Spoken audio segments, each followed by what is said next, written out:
Hi, മറ്റൊരു വീഡിയോയിലേക്ക് നിങ്ങൾക്ക് എല്ലാവർക്കും സ്വാഗതം.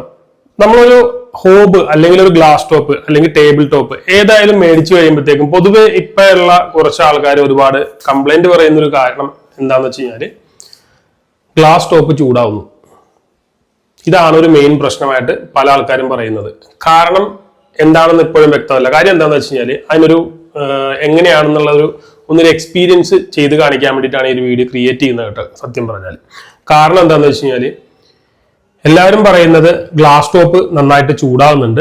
പക്ഷേ അവർക്ക് എല്ലാവർക്കും പേടി എന്ന് പറഞ്ഞാൽ ഗ്ലാസ് ടോപ്പ് ഇങ്ങനെ ചൂടായി കഴിഞ്ഞാൽ പൊട്ടിപ്പോകില്ലേ എന്നുള്ളൊരു പേടിയാണ്. പക്ഷെ നിങ്ങളൊരു കാര്യം മനസ്സിലാക്കണം, ഇതൊരു വെൽ ടെമ്പറഡ് ആയിട്ടുള്ള ഗ്ലാസ് ആണ്. അതിപ്പോൾ നല്ല രീതിയിൽ ടെമ്പറേച്ചർ ചൂടായാലും അതങ്ങനെ പൊട്ടുന്നൊരു പ്രൊഡക്റ്റ് അല്ല. പിന്നെ ഗ്ലാസ് ടോപ്പ് എന്തുകൊണ്ട് ചൂടാവുന്നു? ചൂടാകാതിരിക്കാൻ വേറെ മാർഗ്ഗമില്ലല്ലോ. കാരണം എന്താ വെച്ചാൽ നമ്മൾ അതിന്റെ അടുപ്പിന്റെ മുകളിൽ നമ്മൾ വെച്ചിട്ട് കുക്ക് ചെയ്യുന്ന ഒരു പാത്രം, ആ പാത്രവും ആ പാത്രത്തിന്റെ അകത്തുള്ള വെള്ളവും ചൂടാകുന്നുണ്ടെങ്കിൽ ഓട്ടോമാറ്റിക്കായിട്ട് ഗ്ലാസും ചൂടാവും. അത് ചൂടാകാതിരിക്കാനായിട്ട് വേറെ ഒരു നിവൃത്തിയും നമുക്കില്ല. കാരണം എന്താന്ന് വെച്ച് കഴിഞ്ഞാല് പാത്രം ചൂടാകുന്ന അതേ ഫ്ലെയിം നേരെ താഴത്തേക്ക് വരുന്നുണ്ട്, അതിന്റെ ഹീറ്റ് താഴത്തേക്ക് വരുന്നുണ്ട്, പാത്രത്തിലേക്ക് വരുന്ന അതേ ഹീറ്റ് താഴേക്ക് വരുന്നുണ്ട്. ഈ താഴേക്ക് വരുന്ന ഹീറ്റ് പോകുന്നത് അതിന്റെ മറ്റുള്ള ഭാഗങ്ങളിലേക്കാണ്. അതിന്റെ ഫ്ലെയിം ചൂട് തട്ടിയിട്ട് ഓട്ടോമാറ്റിക് നമ്മളിപ്പോ ഒരു കൈ കൊണ്ട് അതിന്റെ സൈഡിൽ കുറച്ച് മാറ്റി വെച്ചാലും നമ്മുടെ കൈ ആയാലും ചൂടാവും. സെയിം തന്നെ ഗ്ലാസ് ആയാലും ചൂടാവും.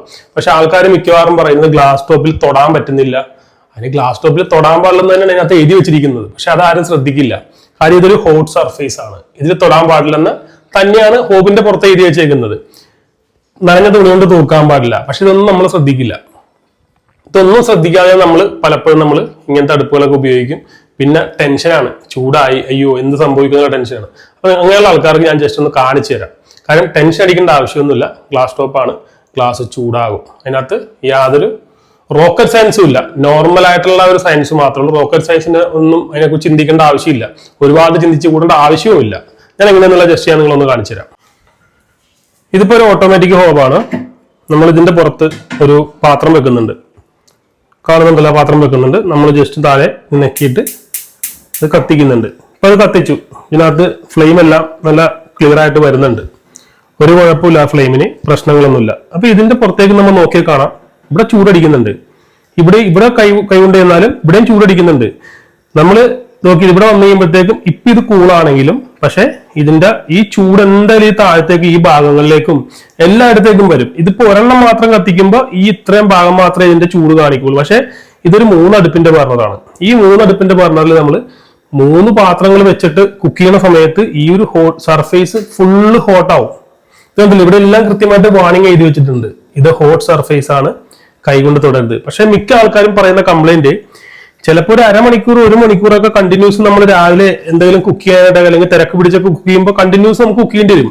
ആ സമയങ്ങളിലെല്ലാം ഇത് ഹീറ്റ് ആവും. അപ്പൊ ഇത് തൊട്ട് നോക്കിയിട്ട് അയ്യോ ഭയങ്കര ഹീറ്റാണ്, ഭയങ്കര ചൂടാണ്, ഇത് കംപ്ലൈന്റ് ആണെന്നാണ് മിക്ക ആൾക്കാരും പറയുന്നത്. പക്ഷെ ഇത് കംപ്ലൈന്റ് അല്ല. ഇത് നിങ്ങൾ മനസ്സിലാക്കേണ്ട കാര്യം എന്ന് വെച്ചാൽ അതാണ് ഞാൻ പറഞ്ഞത്, ഒരുപാട് റോക്കറ്റ് സയൻസോ കാര്യങ്ങളോ ഒന്നും തന്നെ ഇല്ല. ഈ ഒരു ഫ്ലെയിം, ഇത്രയും ഫ്ലെയിം വരുന്നുണ്ട്, അല്ലെങ്കിൽ ഈ ഒരു ഫ്ലെയിം ഈ രീതിയിൽ വരുന്നുണ്ട്, ഇതിനകത്തുനിന്ന് ചൂട് ഈ പാത്രത്തിലേക്ക് വരുന്നുണ്ടെങ്കിൽ അതേ ചൂട് താഴത്തേക്കും സ്പ്രെഡ് ആവും. അത് വരാതിരിക്കാനായിട്ട് യാതൊരു നിവൃത്തിയില്ല. പക്ഷെ അതൊരു കംപ്ലൈന്റ് അല്ല, ഇത് ജെന്യുവിനായിട്ട് നടക്കുന്ന ഒരു കേസാണ്. അത് നമുക്ക് സാധാരണക്കാർക്ക് എല്ലാവർക്കും മനസ്സിലാക്കാവുന്ന കാര്യമുള്ളൂ. ഇത് അറിയാതെയാണ് കുറെ ആൾക്കാർ ഈ ഗ്ലാസ് ടോപ്പ് ചൂടാകുന്നു എന്നുള്ള രീതിയിൽ കംപ്ലൈന്റ് പറയുന്നത്. ഇപ്പൊ ഇത് സിംഗിൾ ബർണർ മാത്രമായതുകൊണ്ട് നമുക്ക് 5-10 മിനിറ്റ് ഉപയോഗിച്ചാൽ വലിയ ചൂട് കാണിക്കില്ല. പക്ഷെ 3 ഒരേ സമയം ഉപയോഗിക്കുമ്പോൾ ഈ 3 ബർണറിന്റെയും കൂടി ഹീറ്റ് താഴത്തേക്ക് ഇറങ്ങുമ്പോൾ ഈ ഗ്ലാസ് ടോപ്പ് നന്നായിട്ട് ചൂടാവും. പിന്നെ അതുപോലെ ഇതിന്റെ താഴെയുള്ള ബോഡി നമ്മൾ എത്ര കൂടുതൽ നേരം ഉപയോഗിക്കുന്നു അതനുസരിച്ചിട്ട് ഇതിന്റെ ഭാഗങ്ങളൊക്കെ, ഈ ബോഡിയും ഈ ഗ്രിഡും ഈ പറഞ്ഞ എല്ലാ ഭാഗങ്ങളും നന്നായിട്ട് ചൂടാവും. അതുകൊണ്ടാണ് പറയുന്നത് നമ്മൾ ഈ ചൂടായിട്ട് നിൽക്കുന്ന സമയത്ത് അടുപ്പിന്റെ മുകളിലോട്ടൊന്നും വന്ന് വീഴാതിരിക്കാൻ ശ്രദ്ധിക്കുക. അതുപോലെ നനഞ്ഞ തുണി കൊണ്ട് തൂക്കാതിരിക്കാൻ ശ്രമിക്കുക. അങ്ങനെയൊക്കെ വരുമ്പോഴാണ് കൂടുതൽ കോംപ്ലിക്കേഷനിലേക്കൊക്കെ പോകുന്നത്. പിന്നെ അതുപോലെ ഈ ചൂടായി നിൽക്കുന്ന സമയത്ത് തന്നെ എന്തെങ്കിലും തിളച്ചു മറിഞ്ഞ് വീണ് പോയി കഴിഞ്ഞാലും നമ്മളുടെ ഈ ഭാഗങ്ങളിലൊക്കെ കളർ ഫെയ്ഡ് വരും. കാര്യം ഈ പോയി വീഴുന്നത് ചൂടായിട്ടുള്ള സർഫേസിലേക്കാണ്. ഈ ചൂടായിട്ടുള്ള സർഫേസിലേക്ക് പോയി വീഴുമ്പോഴത്തേക്കും തന്നെ ഇതിന് എക്കത്തിന് ഡാമേജ് വരും. അപ്പൊ സ്പീലേജ് വന്നു കഴിയുമ്പോഴും ഇങ്ങനത്തെ കുറെ പ്രശ്നങ്ങൾ വരും. അപ്പൊ ഈ ഗ്ലാസ് ഹീറ്റ് ആകുന്നതും ഈ ബോഡി ഹീറ്റ് ആകുന്നതും ഒരു കംപ്ലൈന്റ് അല്ല, അടുപ്പാണ്, തീയാണ്, കത്തിക്കുന്ന ഒരു ഭാഗമാണ്. അതിന്റെ റിയാക്ഷൻ എന്തായാലും അതിന്റെ താഴത്തേക്ക് ഉണ്ടാവും. അത് കംപ്ലൈന്റ് അല്ല ശരിക്കും പറഞ്ഞാൽ. അത് ഏതിനകത്തായാലും അങ്ങനെ തന്നെയായിരിക്കും ഉണ്ടാവുക. അപ്പൊ ഈ ഒരു വീഡിയോ നിങ്ങൾക്ക് ഉപകാരപ്പെട്ടു എന്ന് ഞാൻ വിചാരിക്കുന്നുണ്ട്. നമുക്ക് ഉപകാരപ്പെട്ടെങ്കിൽ കമന്റ് ആയിട്ടൊന്ന് രേഖപ്പെടുത്തുക. Thank you.